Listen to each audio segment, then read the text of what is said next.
జాతీయవాద జర్నలిజానికి అసలైన వేదిక నేషనలిస్ట్ హబ్ ని సబ్స్క్రైబ్ చేసుకోండి. నోటిఫికేషన్స్ కోసం బెల్ ఐకాన్ పై క్లిక్ చేయండి. నమస్తే, welcome to nationalist hub. Jammu కాశ్మీర్లోని కథువా జిల్లా మాచోడి ప్రాంతంలో సోమవారం జరిగిన ఉగ్రదాడిలో విషాదం చోటు చేసుకుంది. భారత ఆర్మీ కాన్వాయ్పై ఉగ్రవాదులు జరిపిన దాడిలో 4 ఆర్మీ సిబ్బంది ప్రాణాలు కోల్పోయారు. మరో 6 గాయపడ్డారు. ఆర్మీ వాహనాల లక్ష్యంగా జరిగిన ఈ ఉగ్ర దాడితో అప్రమత్తమైన బలగాలు ఎదురు కాల్పులకు దిగారు. దీంతో అదనపు బలగాలు ఘటనా స్థలానికి చేరుకుని ఆ ప్రాంతాన్ని తమ అధీనంలోకి తీసుకుని ఉగ్రవాదుల కోసం గాలిస్తున్నారు. కాగా గాయపడిన జవాన్లను కథువా జిల్లాలోని మిలిటరీ ఆసుపత్రికి తరలించారు. అయితే ఈ ఉగ్రవాద దాడుల్లో ప్రధాన టార్గెట్గా డ్రైవర్లని ఎంచుకున్నారు ఉగ్రవాదులు. తాజాగా జరిగిన 2 ఉగ్రవాద దాడులను క్షుణ్ణంగా పరిశీలిస్తే ఒకే రకమైన శైలిలో ఇప్పటికే జమ్మూ కాశ్మీర్లో 2 భారీ ఉగ్రదాడులు చోటు చేసుకోవడం ఆందోళనకరంగా కనిపిస్తోంది. కథువా జిల్లాలో సోమవారం జరిగిన దాడి గతంలో రియాసీలో బస్సుపై జరిగిన ఉగ్ర ఘటనకు పోలికలు కనిపిస్తున్నాయి. ఈసారి కూడా ముష్కరులు పక్కా ప్రణాళికతో సైనిక వాహనాన్ని లక్ష్యంగా చేసుకున్నట్టు కనిపిస్తోంది. మాచేడి, కిండ్లీ, మల్హార్ రోడ్డులో బడ్నోటా అనే గ్రామం వద్ద రోడ్డు బాగాలేదు. ఏ వాహనమైనా ఇక్కడ గంటకు 15 కిలోమీటర్ల వేగాన్ని మించకుండా వెళ్లాల్సిందే. ఉగ్రవాదులు ముందుగా నిర్వహించిన రెక్కీ ప్రకారం దాడికి ఈ ప్రాంతం అనువుగా ఉంటుందని గుర్తించి మాటు వేశారు. వీరికి స్థానిక గైడ్లు సాయం చేసినట్లు భద్రతా వర్గాలు చెబుతున్నాయి. ఈ ప్రాంతంపై పక్కాగా గురిపెట్టేలా ముష్కరుల్ని సమీపంలోని ఓ కొండపైకి తీసుకెళ్లారు. వాహనం తమ టార్గెట్లోకి రాగానే దాడి మొదలుపెట్టారు. రోడ్డు సరిగ్గా లేని చోట వాహనాన్ని అడ్డుకుని కాల్పులు జరపాలన్నది ఉగ్ర వ్యూహంలా కనిపిస్తోంది. ఈ క్రమంలోనే తొలుత గ్రెనేడ్ విసిరారు. ఆ తరువాత తక్షణమే డ్రైవర్ను లక్ష్యంగా చేసుకుని కాల్పులు చేశారు. అనంతరం నిలిచిపోయిన వాహనంపై విచక్షణారహితంగా 2 వైపుల నుంచి కాల్పులు జరిపారు. స్థానిక గైడ్ సహాయంతో ఉగ్రవాదులు తమ స్థావరాలకు పారిపోయినట్టు భావిస్తున్నారు. ముష్కరులు రెక్కీ నిర్వహించడానికి, వారికి ఆహారం సమకూర్చడానికి ఆ గైడ్లే సహాయం చేసినట్టుగా తెలుస్తోంది. గతంలో కూడా ఉగ్రమూకలు ఇలా డ్రైవర్నే టార్గెట్గా చేసుకున్నారు. డ్రైవర్పై ముందుగా కాల్పులు జరిపితే వాహనం ఆగిపోతుంది. దీని నుంచి తేరుకోవడానికి కొంత సమయం పడుతుంది. ఈ సమయంలోనే భద్రతా దళాలందరినీ మట్టుబెట్టవచ్చు. కథువా ప్రాంతంలోకి 2 నెలల క్రితమే పెద్ద సంఖ్యలో విదేశీ ఉగ్రవాదులు చొరబడినట్లు భద్రతా దళాలకు ఇన్పుట్స్ ఉన్నాయి. జూన్ 11, 12 తేదీల్లో ఇక్కడ జరిగిన ఎన్కౌంటర్లో 2 ఉగ్రవాదులను మట్టుబెట్టారు. నెల చివరిలో కూడా కోట్ పన్ను వద్ద 2 సాయుధులు సంచరిస్తున్నట్టు వార్తలు వచ్చాయి. కథువాకు ఒకవైపు పాకిస్తాన్తో సరిహద్దు ఉంది. 1990-2000 మధ్య ఉగ్రవాదం తీవ్ర స్థాయిలో ఉన్నప్పుడు మాచేడులో సైనిక స్థావరం ఏర్పాటు చేశారు.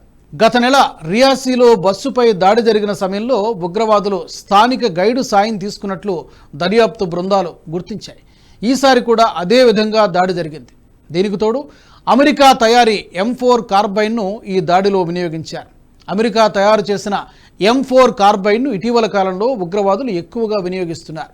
నేటో దళాలు వాడే M16A2కు ఇది తేలికపాటి రకం. దీని బరువు 2.5 కేజీలు ఉంటుంది.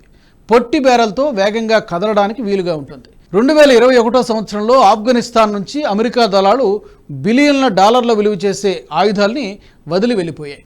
వీటిని పాకిస్తాన్లోని ఉగ్రవాద సంస్థలైన లష్కర్-ఏ-తోయిబా, జైషేలు తాలిబాన్ల నుంచి కొనుగోలు చేస్తున్నాయి. అవి గత కొంతకాలంగా పాకిస్తాన్ మీదుగా కశ్మీర్లోకి మెల్లగా చేరుతున్నాయి. గతంలో బారాముల్లాలోని 19వ ఇన్ఫాంట్రీ డివిజన్లో ఉన్న అజయ్ చాంద్పురియా కూడా ఓ వార్తా సంస్థ వద్ద ఈ విషయాన్ని వెల్లడించారు. ప్రస్తుతం ఆయన వజ్రకోర్ బాధ్యతలు చూస్తున్నారు. గతంలో పూంచ్లో సైనిక వాహనంపై జరిగిన దాడిలో కూడా M4ను వినియోగించారు. రియాసీలో ప్రయాణికుల బస్సుపై కూడా ఈ రకం తుపాకీతోనే కాల్పులు జరిపారు. దీనికి తోడు సాయుధ కవచాలను ఛేదించే ప్రత్యేకమైన తోటాలను కూడా ఉగ్రవాదులు వాడుతున్నారు. ఉగ్రవాదులు జమ్మూ కాశ్మీర్లోనే తలదాచుకుంటున్నట్టు తాజాగా ఆర్మీ కనిపెట్టింది. అది కూడా ఎవ్వరికీ అనుమానం రాకుండా దాక్కుంటున్నారు.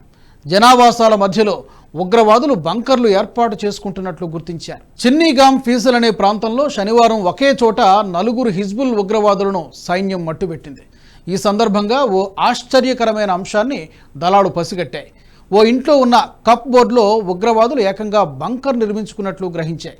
దీన్ని పూర్తిగా కాంక్రీట్తో నిర్మించినట్లు సైనిక వర్గాలు చెబుతున్నాయి. చిన్నదిగా ఉన్నా కూడా సౌకర్యవంతంగా ఉన్నట్టు చెబుతున్నారు. దీనిలోకి వెళ్ళడానికి బయట నుంచి చిన్న అల్మారా వంటి దానిలో ద్వారాన్ని ఏర్పాటు చేశారు. ఒక మనిషి పాక్కుంటూ ఆ బంకర్లోకి ప్రవేశించవచ్చు.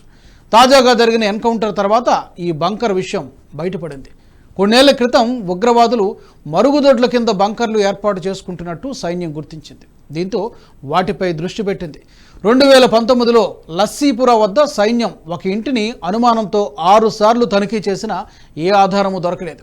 చివరికి సెప్టిక్ ట్యాంకును తెరవగా 2 ఉగ్రవాదులు అందులోని బంకర్లో దాక్కున్నట్టు గుర్తించారు. చాలా స్థావరాలు, కిచెన్లు, బెడ్రూమ్లు, డ్రాయింగ్ రూమ్ల మాటున ఉంటున్నట్టు గమనించారు.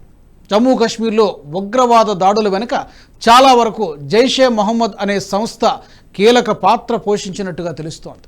ఇప్పుడు కూడా దాడికి తామే పాల్పడినట్టు పాకిస్తాన్ నిషేధిత ఉగ్రవాద సంస్థ జైషే మొహమ్మద్కు చెందిన కశ్మీర్ టైగర్స్ ప్రకటన చేసింది. 2019 ఫిబ్రవరి 14న జమ్మూ కాశ్మీర్లోని పుల్వామాలో సైనిక వాహన శ్రేణిపై పాకిస్తాన్కు చెందిన జైషే మొహమ్మద్ ఉగ్రవాదులు ఆత్మాహుతి దాడికి పాల్పడ్డారు.